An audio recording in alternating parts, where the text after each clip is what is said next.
कृपा सागरी साक्षान् मोक्ष करी सदा शिव करी विश्वेश्वर ईश्वरी साक्षान् मोक्ष करी सदा शिव करी विश्वेश्वर श्रीधरी दक्षाक्रंद करी निरामय करी काशी पुराधीश्वरी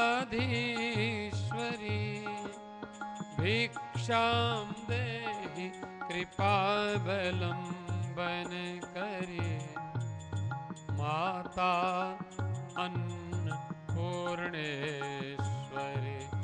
अन्नपूर्णे सदा पूर्णे शंकर प्राणवल्लभे ज्ञान वैराग्य सिद्ध्यर्थम भिक्षां देहि पार्वती माता च पार्वती देवी पिता देवो महेश्वरः बान्धवः शिवभक्ताश्च स्वदेशो भुवनत्रयम्। इति श्रीमत् परमहंस परिव्राजकाचार्य इति श्रीमत् परमहंस परिव्राजकाचार्यस्य श्री गोविंद भगवत पूज्य पाद शिष्यस्य श्रीमत् शंकर भगवतः कृतौ अन्नपूर्णा स्तोत्रम श्री भगवती दुर्गार्पणमस्तु। 1-2 मिनट में आपको कुछ थोड़ी सी करके जल्दी से हम आज मंगलवार श्री कार्यक्रम हनुमान चालीसा दुर्गा चालीसा पाठ करें। मैं आपको अभी अन्नपूर्णा स्तोत्र कह रहा था। सावन का महीना है, माता जी अन्नपूर्णा हैं, सबके घर में अन्न धन के भंडार भरती हैं। ऐसी शुभ कामना करते हुए मैंने अन्नपूर्णा स्तोत्र का पाठ किया। ये भगवान शंकराचार्य के द्वारा कहा गया, जो साक्षात शंकर भगवान के ही अवतार थे, कलयुग में आए और जिन्होंने भारतवर्ष में 4 पीठ बनाए, पूर्व में, पश्चिम में, उत्तर में, दक्षिण में। पूर्व में जगन्नाथपुरी, वहाँ पर शंकराचार्य अपने शिष्य बिठाए, और पश्चिम में शारदा पीठ, वहाँ पर अपने शिष्य बिठाए द्वारका में, और उत्तर में बद्रीनारायण, वहाँ पर अपने एक शिष्य को बिठाया शंकराचार्य बनाकर, और दक्षिण में भी जो श्रृंगेरी पीठ वो शंकराचार्य जी ने बनाया। ऐसे जो महापुरुष कहते हैं, एक बार किसी के घर में भिक्षा करने चले गए शंकराचार्य भगवान।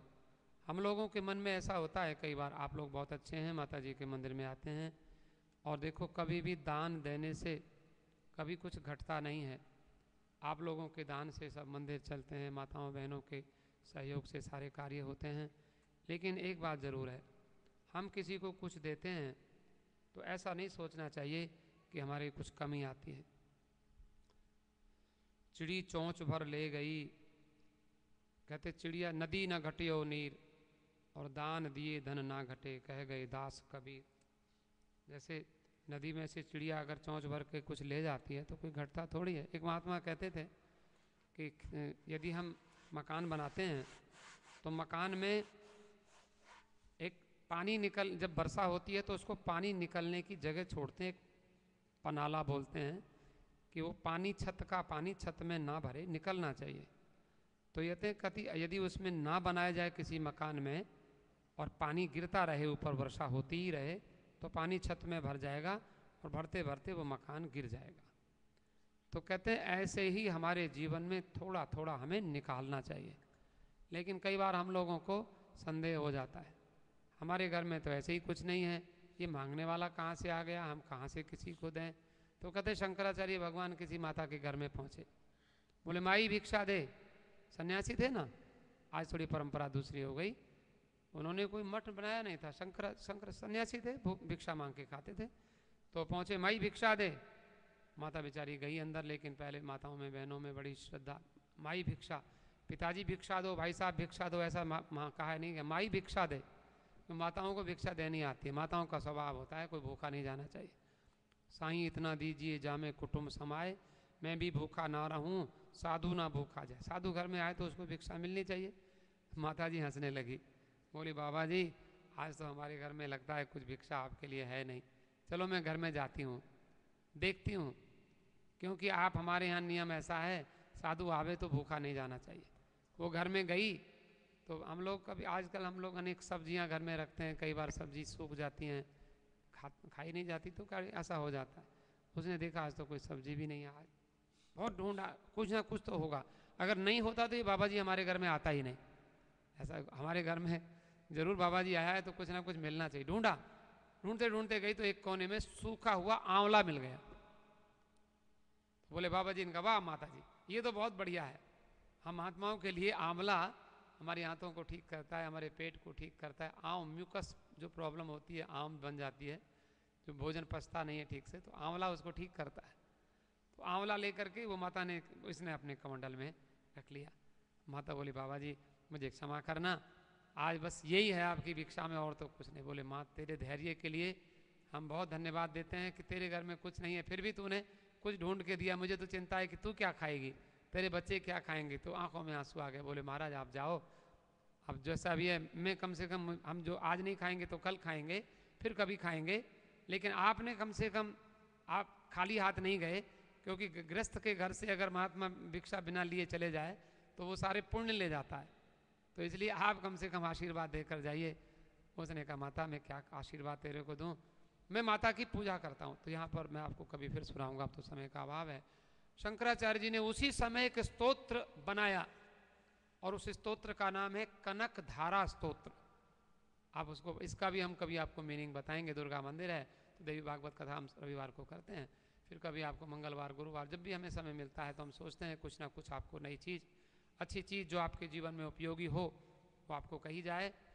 काशी का प्रसाद तो अन्न कनक धारा स्तोत्र कहते हैं, वो शंकराचार्य जी ने खड़े होकर उसके आंगन में और स्तोत्र पढ़ा।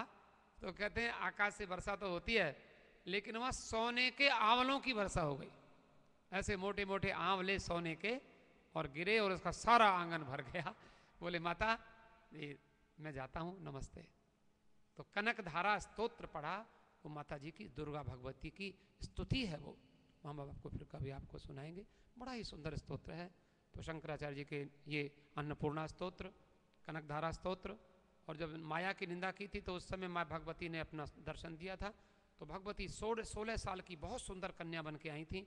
तो वहाँ सौंदर्य लहरी स्तोत्र लिखा, माता जी के एक एक अंग का वर्णन किया, माता जी कैसी हैं, उनकी आंखें कैसी हैं, उनकी कमर कैसी है, उनकी भुजाएं कैसी हैं, वो सब बहुत सुंदर वर्णन है और उसका भी बड़ा दिव्य अर्थ है। हम आपको कभी समय आने पर सुनाएंगे। आप लोग बड़े भाग्यशाली हैं। एक बात छोटी सी कह करके हम हनुमान चालीसा प्रारंभ करते हैं कि देखो ये जो सावन का महीना है, आप कोशिश करना कि अगर व्रत रह सकें, सावन अभी तो एक ही सावन सोमवार निकला है कल, तो व्रत रह सकें और शिव जी को थोड़ा कुछ भी नहीं, एक जल का लोटा ही चढ़ा दें महादेव को। और सावन सोमवार में और किसी दिन भी आकर, हमारे वो योगेंद्र शर्मा जी बैठे हैं, उनका परिवार बैठा है, ये अभी सावन के महीने में इनके गुरुजी आ रहे हैं अमेरिका से, और 5-6-7 योगी जी ने स्वीकृति दी है, यहाँ पर यज्ञ होगा, देवी भागवत करा रहे हैं, बहुत सुंदर, तो बड़ी अच्छी है। तो माता जी के ये सावन के महीने में अगर उपासना की जाए, भगवती की आराधना की जाए, बड़ा भारी फल होता है। और इसमें 12 ज्योतिर्लिंगों के दर्शन होते हैं। तो कम से कम हम यहाँ, हमारे यहाँ जो महादेव हैं, महापुरुषों ने यहाँ जिन्होंने बिठाया है, तो ये हमारे धन्यवाद के पात्र हैं योगी जी जो यहाँ की संचालन करते हैं। तो ये महादेव, इन्हीं का दर्शन करें और हम 12 ज्योतिर्लिंग का पाठ कर लें और उनका नाम ले लें। और उसमें ऐसे ज्योतिर्लिंग देखो कि उज्जैन में सोमनाथ में है, काशी विश्वनाथ है, नर्मदा में है, और उज्जैनी में महाकाल हैं। उनको महाकाल को श्मशान की राख चढ़ाई जाती है। एक कोई महात्मा थे, बोले तू महाकाल की पूजा किया कर। बोले महाराज ठीक है। बोले रोज हर सोमवार को जाना महाकाल की पूजा करना। बोले ठीक है महाराज। और बोले एक बात का एक काम करना, उसको कुछ थोड़ा संसार की कुछ कमी थी, और पत्नी से कहा देख देवी तेरा पति पूजा कर रहा है, इसकी तू सेवा करना, इसकी पूजा में रुकावट नहीं आनी चाहिए। हर सोमवार को, सावन के सोमवार को ये महाकाल की पूजा करेगा और इसको कहीं ढूंढ के चिता की भस्म मिलनी चाहिए।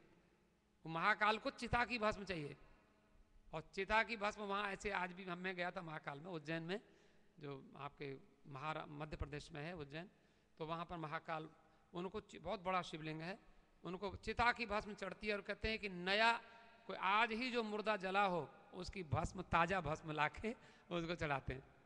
तो उसने कहा महाराज जी, गुरु जी आपकी आज्ञा है, मैं अपने पतिदेव के लिए ढूंढ के हम लोग लाएंगे कहीं से भस्म मिले। लेकिन आज सोमवार था, सावन का अंतिम सोमवार, उसने कहा चिता की भस्म लेने जा रहा हूँ देवी। तो चिता की भस्म लेने गया और शाम तक लौट के आया तो भस्म कहीं मिली नहीं। अब वहाँ पर नियम ये था कि शाम को व्रत रहेंगे सारे दिन और शाम को फिर चिता की भस्म लगा के और शिव महिम्न का पाठ करके, शिव जी की पूजा करके शाम को भोजन करेंगे। लेकिन आज तो जिस शमशान में जाए वो शमशान में छुट्टी, कोई मरा ही नहीं। और जहाँ देखे चिता की भस्म नहीं, बोले ताजा लगानी थी। तो लौट के आया तो बोला, पति पत्नी बोली कि पूजा नहीं करोगे शिव जी की? बोले भस्म तो मिली नहीं। बोले क्यों? उस शमशान में, यहाँ वहाँ? बोले मैं तो सब जगह देखा, मैं तो थक गया, आज तो मेरा व्रत टूट गया, अंतिम सोमवार है। बोले कैसे टूट? मैं जाती हूँ, अभी मैं आपको लेके आती हूँ।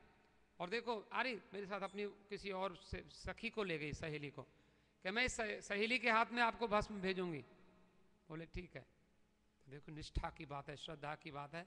अपनी सहेली को लेकर चली गई और उसने क्या किया जाकर, उसने कहा जब मेरे पति को शमशान नहीं मिला, कोई मुर्दा नहीं मिला, तो मुझे क्या मिलेगा। लेकिन गई और जाकर उसने फट से लकड़ियाँ इकट्ठी करके और वहाँ चिता में बैठ गई। बैठ के अपनी सखी से बोली जल्दी से आग लगा दे और भस्म बन जाए, तुम मेरी भस्म मेरे पति को ले जाकर दे देना, वो कम से कम उसकी पूजा तो नहीं रुकेगी। और वो महाकाल की पूजा करता है। तो उसने कहा तू बहन ऐसे? बोले चिंता ना कर, मेरे गुरुजी ने कहा मेरे पति की पूजा में विघ्न नहीं पड़ना चाहिए। अब वो बेचारी सहेली वो जल्दी से आग लगा, वो चिता में आग लगा दी, वो जल गई। जल करके वो सखी जो थी बड़ी रोती रोती बेचारी क्या करे, वो भस्म, ताजा भस्म किसी तरह से जब राख हुई तो ले जाकर 1 घंटे में 2 घंटे में वहाँ से उठाकर बोले देखो जी तुम्हारी पत्नी ने ये भस्म भेजी है, तुम अपनी पूजा कर लो जल्दी से। उसने कहा आ गई भस्म, मिल गई कहाँ? वाह, शंकर भगवान की बड़ी दया है। और उसने भी नहीं पूछा कि कहाँ से लाई, किसके लाई, जल्दी से पूजा की देर हो रही थी, उसने झट से पूजा किया। तो पहले पूजा किया खूब बड़ी विधि से, सहस्र शीर्षा पुरुषा सहस्राक्ष सहस्रपाद सबोमि गुं, जो अभिषेक करते हैं अभिषेक किया और चिता की भस्म लगाई। और भस्म लगाकर हे भगवान हे सदाशिव नमः पार्वती पता बाद में सब भगवान को। और जब फिर भस्म के बाद में फिर भगवान को भोग लगता है। तो उसका नियम ये था कि जब भस्म लगाने के बाद, पूजा करने के बाद और भोग लगा, और नाभ्यासीद अंतरिक्षम शीष्णो देव, भोग लगाने का मंत्र है यजुर्वेद का। तो फिर बोलता है जल्दी से लाओ भोजन, ऐसे कहता लाओ भोजन। अब वहाँ देखा तो और सखी तो बेचारी रो रही थी, कहते बेचारी भोजन तो पत्नी लाती थी बना के, वो कहाँ से लाएगी। लेकिन अचंबा हुआ कि कहते हैं उसकी पत्नी और भोजन बना के ला के उसके सामने रख दिया। वो सहेली कहती तू तो जल गई थी चिता में, तू कहाँ से आई? कहती चुप रहे, कहाँ से आई? बोले मुझे क्या पता, मैं कब जली थी, मुझे मालूम है कि मैं चिता में बैठी थी, इतना तो मुझे पता है, उसके बाद मुझे कुछ पता नहीं है। तो भगवान की निष्ठा से क्या नहीं हो सकता, ये कथा हमने भक्तमाल में पढ़ी, तो आपको मैंने कही। तो आप बड़े प्रेम से, श्रद्धा से मैं आपके लिए भगवान से प्रार्थना करता हूँ कि आपकी श्रद्धा बढ़े, निष्ठा बढ़े, भक्ति बढ़े, और मंदिर में, दुर्गा मंदिर में आप आते हैं, आपकी भक्ति प्रेम भाव बढ़ता जाए और भगवान की कृपा आपके ऊपर बरसे। इन्हीं शब्दों के साथ विश्राम, हनुमान चालीसा का पाठ करें और उसके बाद माता जी का चालीसा, दुर्गा चालीसा।